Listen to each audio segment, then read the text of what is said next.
Sénégalais yi lañ leen xamal ne ñun amuñu benn jàppale amuñu benn ndimbal fii parce que seetaan bi dafa ëpp am na ci loo xam ne sénégalais yi ci boppam ñoom ñoo koy jël responsabilité mais ñun bala ñu ko jël responsabilité gouvernement bi mooy taxaw dimbali sénégalais yi nga xam ne ñu ngi bitim réew parce que ñun duñu ay xar ñun dañu génn bàyyi mag bàyyi speegi doppo bàyyi mag yaay rak demuñu lujul suñu dan doppo parle italiano doppo parle italiano io vuoi mandare un messaggio ay autorité sénégalaise primo et dopo parle italiano donc ñun suñ fii bi ñu fi nekkee newuñu fi leen dënguñu defuñu leen ay wolof la ñuy wax dañ fi nekk pour liggéey kon duñu ay xar yoo xam ne dañu war a fekk ci mbedd yi di rey yéen autorité sénégalais yéen a njëkk a taxaw jël leen na loo xam ne ñun da ngeen ñuy sakk aar ñu mën a si tekki def dara mais boo leen ñu bàyyee ñu mel ne ay xar fu ne ñu jëmee ñu fi amal ñu fi am benn droit sottiwul du yoon am na droit yoo xam ne ñun ñoo ko moom nañu ko italien yi jox yéen sénégalais yéen ñi nga xam ne yéen a ne ci gouvernement bi ne ci nguur gi ngeen jox ñu ko d'abord jël ay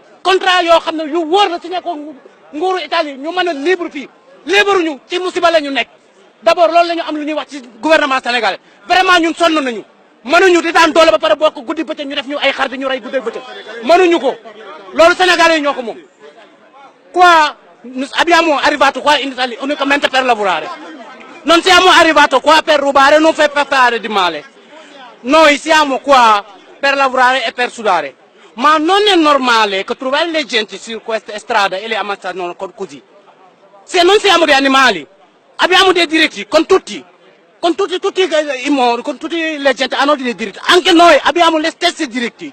Quello che vogliamo dire, rispettiamo le genti. Ma ogni volta senti che siamo uguali, ma che è uguale? Non siamo uguali, se siamo uguali, date i diritti ai genti, i diritti giusti, è quello che è normale.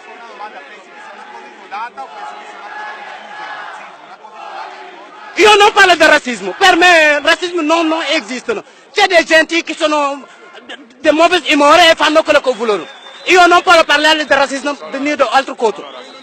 Io non parlo di razzismo. Non dire nessuno è razzista. Non è razzista. Però una cosa terribile, quando troppo. Io ho visto 4 anni fa a Milano, 1991 ho visto a Rimini, Cervia, 2 senegalesi hanno fatto ammazzato dentro la macchina con Fiat Uno.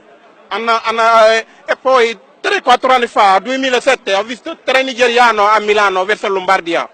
Quando è troppo, doveva vergognare voi. Quando troppo, è troppo. Quando troppo.